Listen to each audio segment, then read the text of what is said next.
Welcome to NS TV. నేను రాజీవ్. ముందుగా headlines చూద్దాం. మరోసారి రెనే హాస్పిటల్లో ఠాగూర్ సినిమా సీన్ రిపీట్ అయ్యిందా?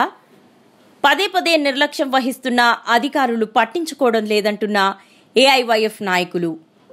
కరీంనగర్ రెనే హాస్పిటల్లో దారుణం.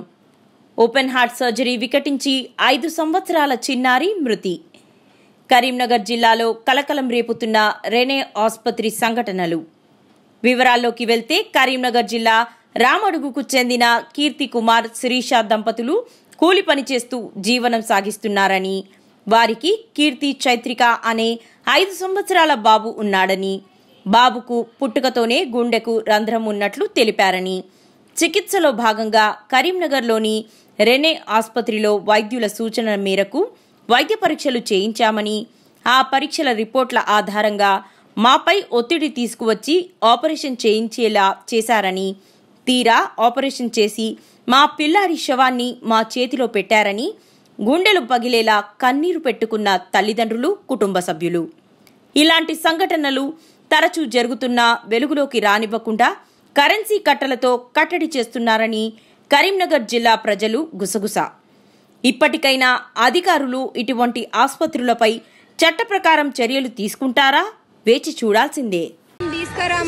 సార్ ఈయనకి ఏం చేస్తారు? అంతా న్యాయం చేయండి సార్. 5 ఏళ్ల బాబు సార్, 60 ఏళ్ల బుద్ధులని సార్, ఆడుకుంటా వెళ్ళి సార్. అది ఆపరేషన్ కాదంటే మీరు సప్పుడే పోకుంది సార్.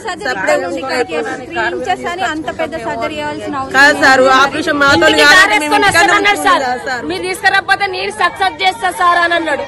15 రోజుల బేబీకి చేసినాం, సక్సెస్ అయింది. ఈ పాప మీ 3 రోజులకు పంపిస్తాను, ఇయ్యాల ఖాళీకి వస్తుంది అన్నారు సార్. అన్న వాళ్ళ నమ్మకం పెట్టినాం సార్. 15 రోజుల బేబీకి చేసారు, మనకు 5 ఏళ్ల బాబుకి సక్సెస్ కదా.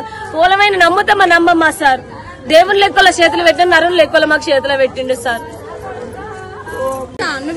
ఇంటికాడ నుంచి కార్లు ఎక్కించుకొస్తామని చెప్పారు. నైట్ 8:30 ఫోన్ చేసిరు. ఫోన్ చేసి సార్ సిజేరియన్ ఉంది రమ్మని చెప్పారు. సరే వస్తామని చెప్పి 2-3 సార్లు కాల్ చేసిండు. 3కి రమ్మన్నాడు. మధ్యాహ్నం 3కి వచ్చినాం. 3కి వచ్చినాక ఇక్కడ అది యూఎఫ్ సార్ను కలుమన్నాక అడ్మిట్ చేసుకున్నారు. ఆ లెటర్ కూడా వచ్చింది. లెటర్ 2 వీక్స్ తర్వాత రమ్మని లెటర్ వచ్చింది. లెటర్ వచ్చినాక ఇక్కడికి వచ్చినాక యూఎఫ్ సార్ను కలుమన్నారు.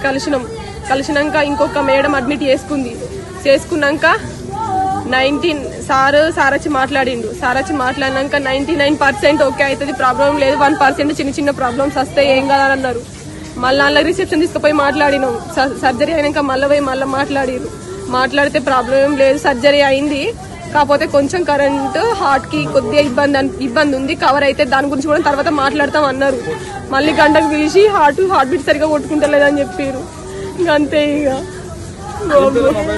చైత్రిక్ మాకు ఏమన్నారంటే సార్ అక్కడి నుంచి తీసుకొస్తానన్నారు. 10 నిమిషాలలో తీసుకొస్తానన్నారు సార్. అందులోకి లాస్ట్లకు 3 గంటలు అయింది సార్. 24 గంటల ఆపరేషన్ అన్నారు సార్. అట్లా సుతా ఒప్పుకున్నా సార్ అన్నారు. రాత్రి 2 డాక్టర్లు వచ్చిండ్రు. సక్సెస్ అయింది, టెన్షన్ లేదు, కొంచెం కరెంటు పెట్టాలన్నారు. అట్లా సుతా సక్సెస్ అవుతుందమ్మా, మీకు టెన్షన్ లేదు, మళ్ళా పేరెంట్స్ ఇద్దరే ఉండాలి, అందరు పోవాలి, పిల్లగానికి ఎలర్జీ అవుతుంది అన్నారు సార్. అట్లా సుతా ఒప్పుకున్నాం. మా వాళ్ళు ఎవ్వరు రారు, మేము ఇంటికి వచ్చినాక నస్తామన్నాం సార్. అన్ని సక్సెస్ అయింది, మీరు పోవచ్చు అన్నారు సార్. అందుకనే మేము సప్పుడే కొట్టుకున్నాం సార్. మళ్ళీ తర్వాత బీట్ కొట్టుకుంటలేదు, అది కొట్టుకుంటలేదు సార్. అన్ని కరెక్ట్ అయినాక మొత్తం అవుతుందని అన్న వాళ్ళనే ఇక్కడికి వచ్చినాం సార్. లేకపోతే మేము హైదరాబాద్ పోతాం సార్. మొత్తం ఫస్ట్ పైపేసిన్నాడు, సక్సెస్ అవుతుంది అన్నారు సార్. అన్ని సక్సెస్ అవుతాయని వచ్చినారు. వాళ్ళు ఏం చేసిన సార్, ఆపరేషన్ చేయగానే చంపిండే సార్. ఆపరేషన్ చేయగానే జీవనం పోయింది సార్. మేము అట్లా చూస్తున్నాం సార్. మళ్ళీ ఇంటికాంచి వెళ్ళి మీరు రాకపోతే కారు ఇంటికి తీసుకొచ్చి కార్లో తీసుకొస్తామన్నారు సార్. ఇన్ని చెప్పినాక సార్ మేము నమ్మమ్మా సార్ చెప్పు.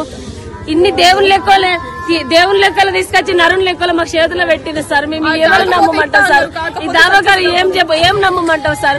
2 ప్రాణాలు తీసుకున్నాయి సార్. ఇలా మా మేనమామ సుత చచ్చిపోయిండు, 10 లక్షలు మింగిండు. ఇప్పుడు నా మన్మడు 5 ఏళ్ల మన్మని తీసాను చేతిలో పెట్టిన. ఆడుకుని ఇదంతా ఆడుకున్నానే మాకు చేతులు పెట్టారు. అన్ని మా చేతిలో పెట్టాలి సార్.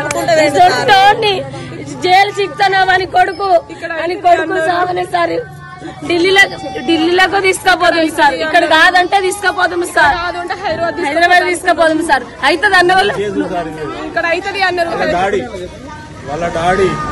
100% సార్ సక్సెస్ అవుతుంది అంటే వాళ్ళు ఇక్కడ నిల్చున్నాం సార్, లేకపోతే మేము పోదుము సార్. 2 ప్రాణాలు పోయినాయి సార్. ఈరోజు రేణి హాస్పిటల్లో రామడుకు సంబంధించినటువంటి బాబు చైత్రిక్ అనే బాబు అడ్మిట్ కావడం జరిగింది. నిన్న 20 తారీఖు నాడు అడ్మిట్ అయితే 21 నాడు అదే రోజు 11 గంటలకు సర్జరీగా తీసుకుపోయిన బాబును మళ్ళీ శివంగా తీసుకురావడం జరిగింది. ఇది చాలా అన్యాయం. రేణి హాస్పిటల్లో ఇట్లాంటివి జరగడం 4-5 సార్లు జరుగుతూ ఉన్నాయి. ఇలాంటి ప్రాణాలు పోతా ఉన్నా కనీసం అధికారులు పట్టించుకోవడం లేదు. కంటి చూపు కనీసం కలెక్టర్ కూడా దీని మీద స్పందించి వాళ్ళకు జరిగినటువంటి అన్యాయం పైన విచారణ చేసి రేణి హాస్పిటల్ యొక్క లైసెన్స్ రద్దు చేయాలని చెప్పి ఏఐవైఎఫ్ జిల్లా సమితి తరఫున మేము డిమాండ్ చేస్తూ ఉన్నాం.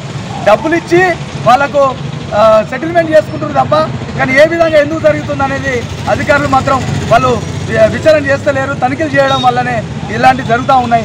ఈ హాస్పిటల్ చాలాసార్లు జరుగుతూ ఉన్నా కనీసం డిఎంహెచ్ఓ గారికి కూడా రిప్రజెంటేషన్ ద్వారా తెలియజేసినాం. అయినా కూడా కలెక్టర్ కూడా చెప్పడం జరిగింది. ఇలాంటి మళ్ళీ జరగకుండా మళ్ళీ చూస్తామని చెప్తా ఉన్నారు. కానీ ఇలాంటివి జరుగుతూ ఉన్నాయి. డబ్బులు ఇచ్చి చేతులు దులుపుకుంటారు తప్ప ఈ హాస్పిటల్ పైన ఎటువంటి చర్యలు తీసుకోవడం లేదు. ఖచ్చితంగా ఈ ఆసుపత్రి పైన చర్యలు తీసుకొని లైసెన్స్ రద్దు చేయాలని చెప్పి ఏఐవైఎఫ్ కర్నూలు జిల్లా పక్షాన మేము డిమాండ్ చేస్తా ఉన్నాం.